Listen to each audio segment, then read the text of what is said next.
Hello and welcome to my Reading Rush wrap-up video.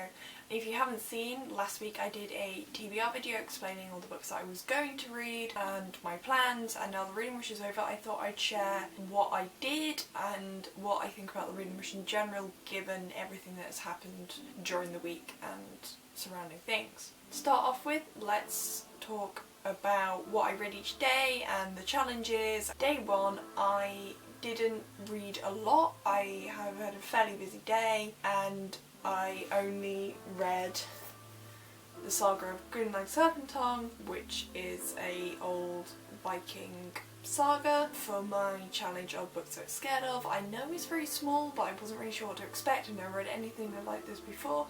And it was really interesting. I quite like the fact that it was two poets going on adventures, but the fact that they were fighting for a woman's hand in marriage when the whole issue could have been resolved if they just asked her who she wanted to marry, because she did actually just want to marry one of them and was in love with one of them.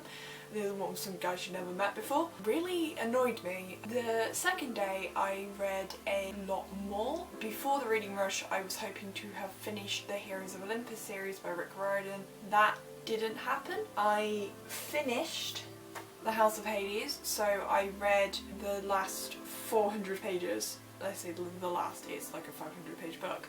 I read most of this book and got that finished. I haven't counted this towards my completed books because I did start it before the Reading Rush, but I did read most of it, so I wanted to talk about it, and I did the reading. So I read that on the Tuesday, and then I also read that day Golden Blood by Melissa Pearl, which was on my first book that you touch challenge.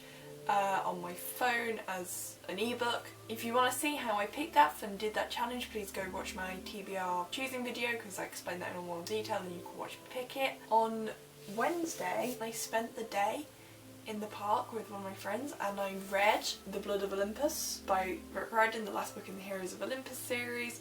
And then I ended up using this book for my Read a Book Entirely Outdoors book. I read it in one sitting. It was a really nice day and I had a wonderful time. And reading this book also brought me over 1,000 pages for the Reading Rush. On that day I started listening to Northern Lights by Philip Pullman on audiobook, which I borrowed from my library. I do have a copy but not with me here. Borrowed it and started listening to it because I haven't read books 2 and 3, so I'm going to be doing that very shortly. So I read the first 3 hours of that day as well, which brings me on to day 4 where I finished listening to that book. Really enjoyed it. I have read it before and I am just trying to actually finish the series because I do want to know what happens, and that was another 7.5 hours of listening that day, and I decided to use that one instead of Read a Book Entirely Outdoors as I was planned. I changed that to my film show one because way back when The Golden Compass came out, in whenever that came out, I saw it and I really enjoyed it, and then that's when I bought the book for the first time, and then I ended up buying the third book instead of the second book because I didn't know. I was like 7 or 8 or something, which is partly why I never finished them because I got really confused. For day 5 I read The Sword of Summer, so the start of the Magnus Chase series by Rick Riordan.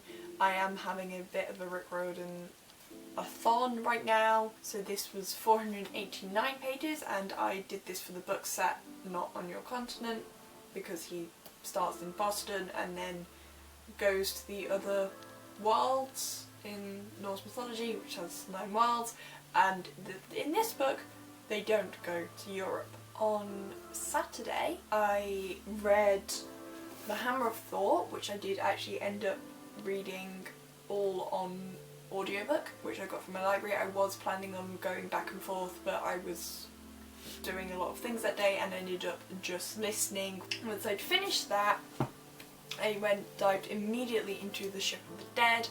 I really enjoyed this series, but the one thing I did find was that because I knew that the title of the books was The Hammer of Thor and The Ship of the Dead, when you have some of the big endings in these 2 books, I kind of could predict what was going to happen just because you come across these items. You know that, like, when you see The Ship of the Dead in, I think it's this book, it's like, well, the plot concerning that isn't gonna neatly go away because this book's called The Ship of the Dead, and to send it away and then bring it back for a completely different reason would be really weird.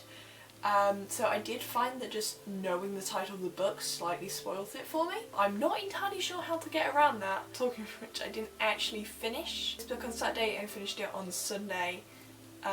So this, sorry, was for the challenge, and this one was for the birthstone challenge because I was born in December and it's lovely shades of blue, like December birthstones are all different shades of blue, so I thought it would be very fitting. I did start reading Pride and Prejudice and Zombies, thought I was maybe gonna finish it, but then I ended up playing games with my friends and I only read like 21 pages of that. I am still going to read it because it's really good. I'm really enjoying it. So you probably noticed now in that wrap up and in my TBR video that I haven't read Such a Fun Age. For that, I didn't really know there was a book club book. When I kind of saw the challenge option on the Reading Rush website, I thought because they had that book depository affiliation link, I thought it was just buy one of the books that we're trying to sell you and read it, and at the moment I'm trying to read down my physical TBR pile, which is why I did this. All of these books were helping me towards that goal. It wasn't until after the live stream when people were rightly critiquing Ariel and Raylene for not reading the book that I realised that it was a set book and not just buy something we're trying to sell you and read it. But I feel like if I had known, I probably wouldn't have read it because I'm trying to read down my physical TBR. I have added the book to my list of books that I want to read at some point when I've got all the books I actually own read. I'm going to explain more about my reading of the TBR in next week's video because it does sound really good. A quick message for any UK citizens or residents that are watching this video. I'm currently running a petition to repeal consummation laws in the UK. You can find more information about the petition in the link below, and I'd really appreciate it if you could sign and share it and get the word out. If you want to have a conversation about this, please message me on any of my social media. Part of what I want to do is have meaningful conversation about this. If you want more information, if you just want to talk, get in touch and I'm all ears. Bye!